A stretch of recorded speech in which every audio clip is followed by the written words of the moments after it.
Welcome to the Cheating Secrets channel. It was supposed to be a simple Sunday dinner out. Jackie was leaving on an early morning flight and would miss my 33rd birthday on Wednesday. She had hired a teenage babysitter named Sarah who lived a few houses down, and it was Jackie who found a small bistro near the college campus for a birthday dinner in my honor. We had just been served drinks after dinner when a small group of women followed a man into the bistro. He was wearing a black leather driver's cap, had a thin ponytail down to the middle of his back with salt and pepper hair, and a matching beard. Under his left arm was a box of books. One of the women in the group waved at us slightly. "Who is that?" I asked. "Amanda. She was one of my bridesmaids. I wonder what she's doing here. I can't believe you don't remember her." "Honey, I only have eyes for you," I grinned at Jackie. "That's nonsense. I'm going to find out what's going on." So I sat there, sipping my drink, while Jackie cooled off. 5 minutes passed. Then another 5 before I headed over to where they had gathered. Jackie didn't notice my presence. The registration sheet indicated that it was Pierre Lacroix, an author of romance novels. As it turned out, he was one of Jackie's favorites. She had subscribed to his fan newsletter via email. I hadn't done that, but I noticed Jackie used a different email address, one I hadn't seen before. This struck me as odd. This guy turned on his charm.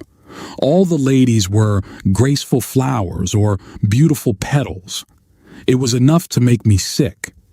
Jackie became my gray-eyed butterfly. My eyes couldn't roll back any further.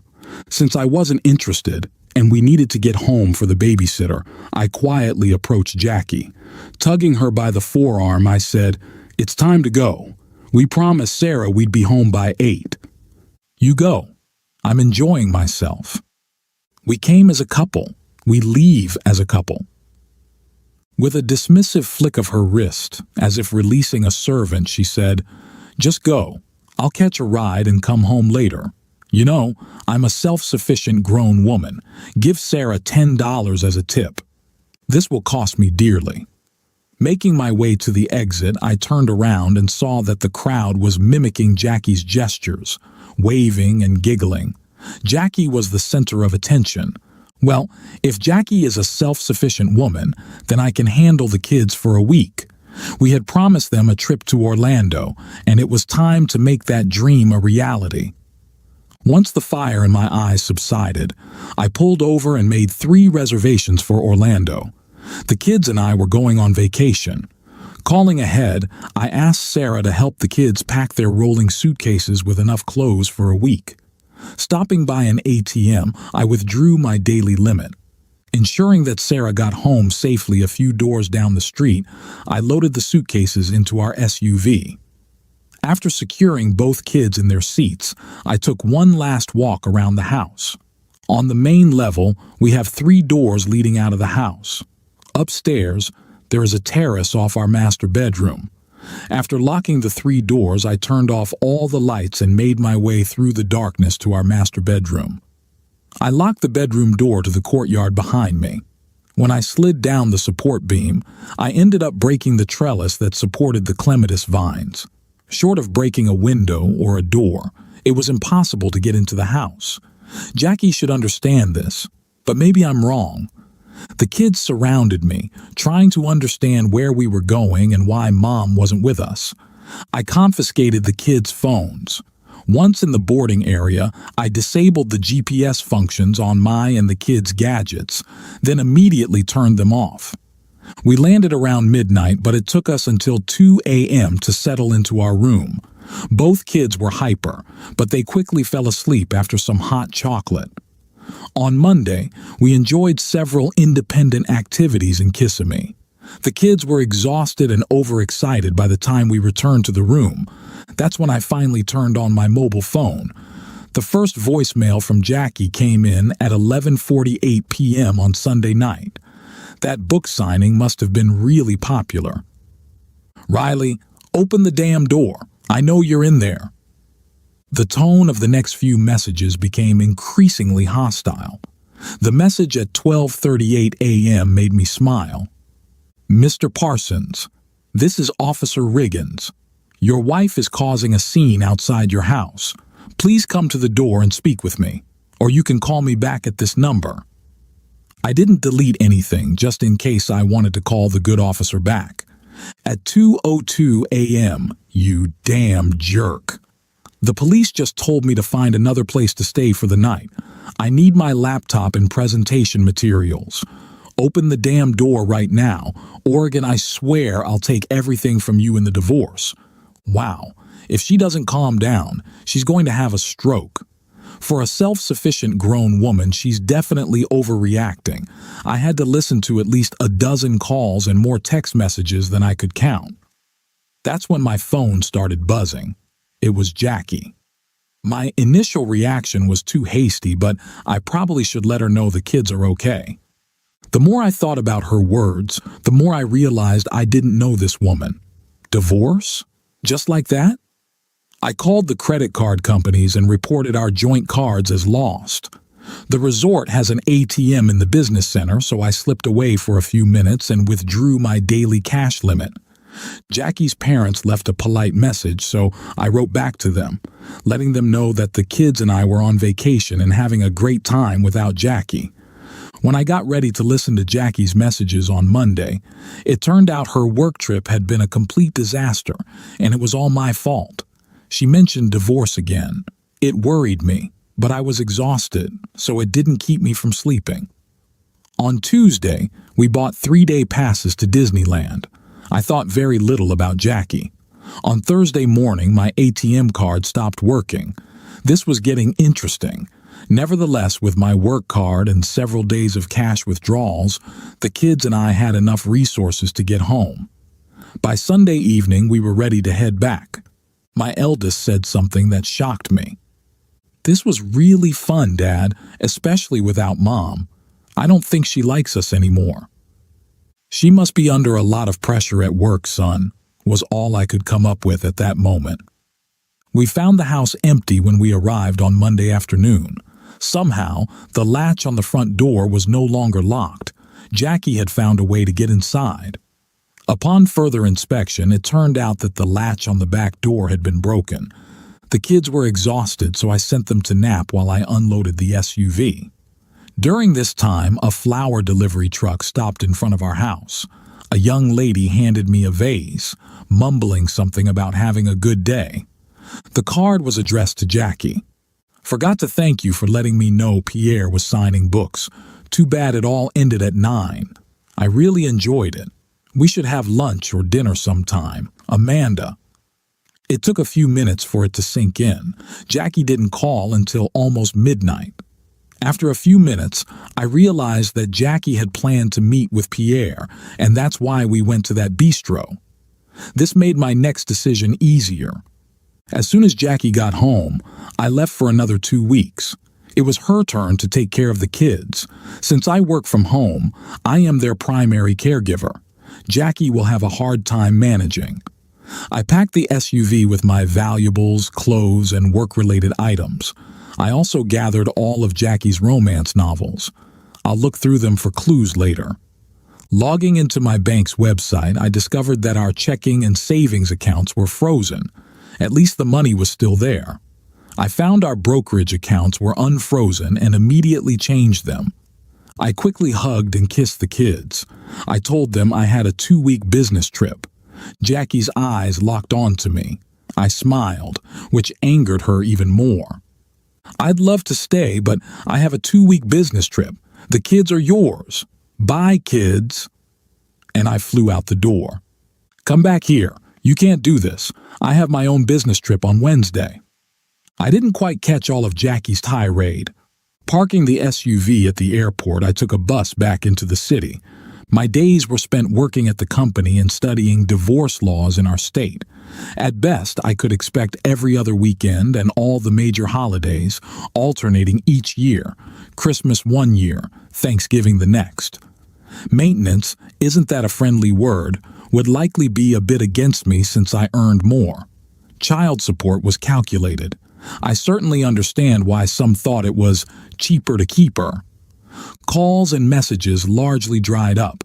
It seemed Jackie had decided on a strategy. If you dig deep enough, you can find out anything.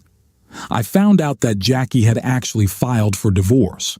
It was only a matter of time before I was served. The game was changing. I made an appointment with a divorce attorney who specialized in child custody rights. I wanted the kids and would do practically anything to get them, even though my research showed that I had messed up. Staring at the ceiling of my hotel room, I decided to go through Jackie's romance novels. 3 of Lacroix's novels were signed by Pierre, including one on the night of my birthday dinner. I investigated where Lacroix had signed books to determine where Jackie had traveled. Was it a romance or just some strange obsession? I just loved the video feature on mobile phones. The processing server sent me a minute-long video showing the moment Jackie was served. The divorce papers were handed to her at work in the presence of her colleagues. Saying she lost her composure doesn't do justice to her performance. Her ranting and raving eventually caught the attention of her manager, who sent her home. As soon as I surfaced, I was served with Jackie's divorce papers. Let the games begin. The first rounds were predictable. I would get to spend every other weekend with the kids. It was obvious that Jackie had already been poisoning their minds. How could a loving couple, if we ever were one, so easily go off the rails? About 2 months later, the divorce was put on hold after Jackie was arrested for assault. Apparently, she caused a major scene at a book signing event.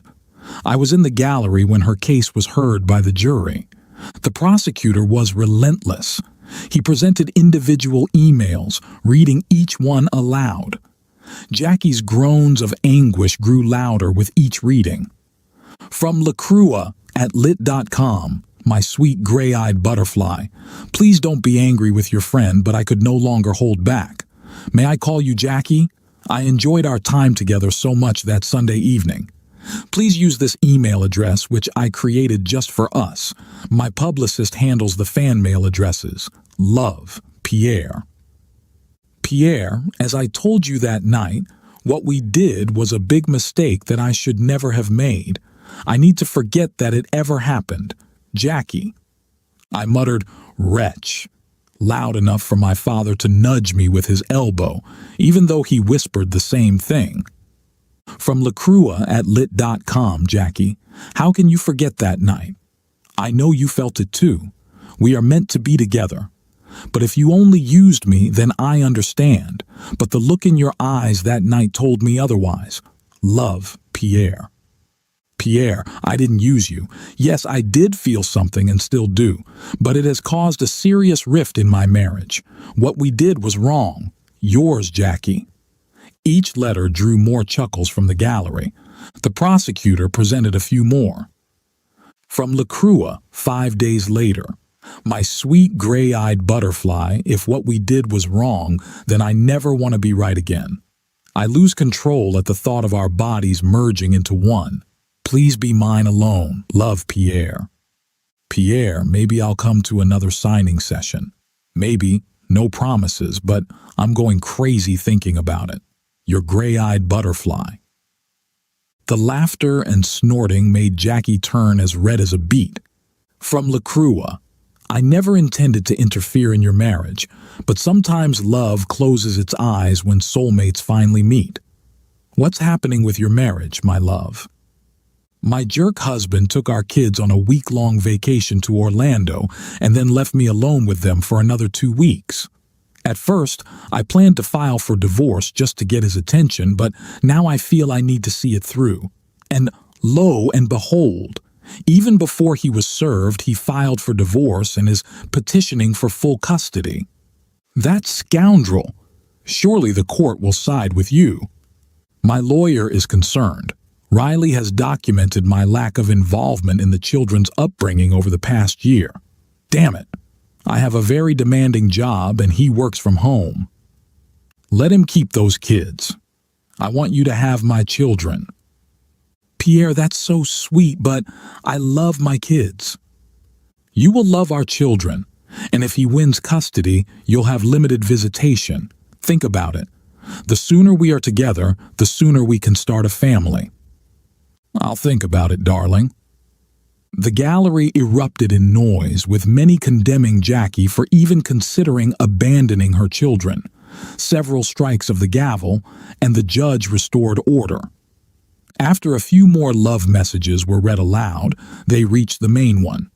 From LaCrua at lit.com, Jackie, great news. I will be signing books in Elliott, 80 miles from you. My new book is about our love. I'll have a special copy for you.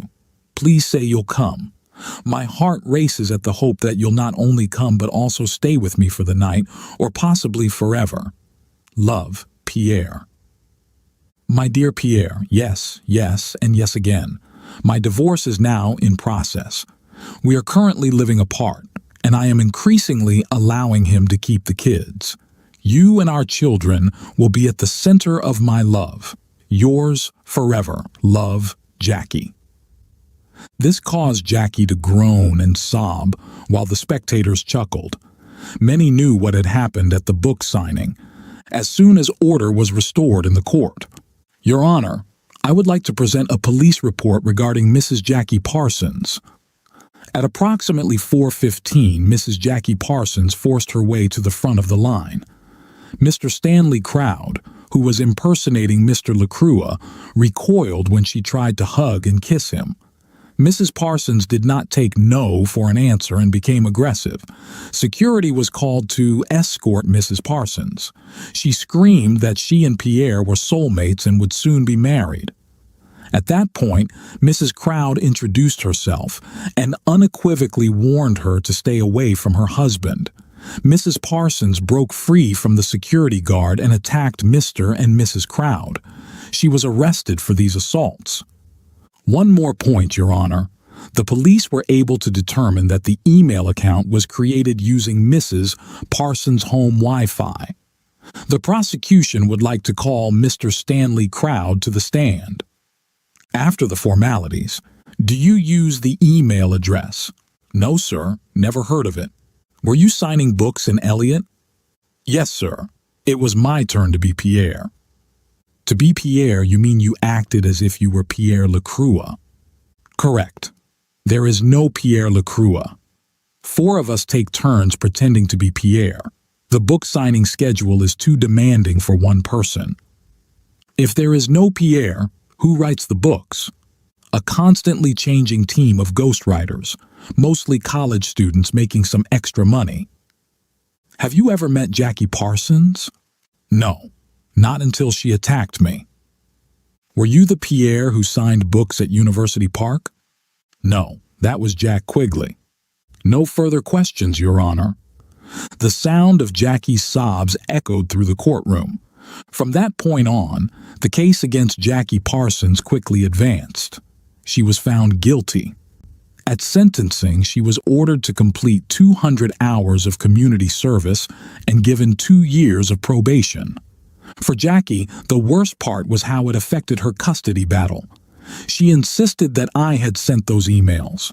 Without any evidence, this made Jackie appear unbalanced and delusional. The divorce court agreed. Now Jackie has scheduled visits with the kids 2 weekends a month and alternates holidays. She is the one paying child support. It seems someone has broken her spirit. Being the truly kind-hearted person I am, every time a new Pierre LaCrua romance novel is released, I have someone sign it. To my gray-eyed butterfly, from my beloved Pierre. Then I have it sent to Jackie at her office. Oh, how that woman can swear. Thank you for listening until the end. See you in the next episode of Cheating Secrets. Take care of yourself and your loved ones. Goodbye.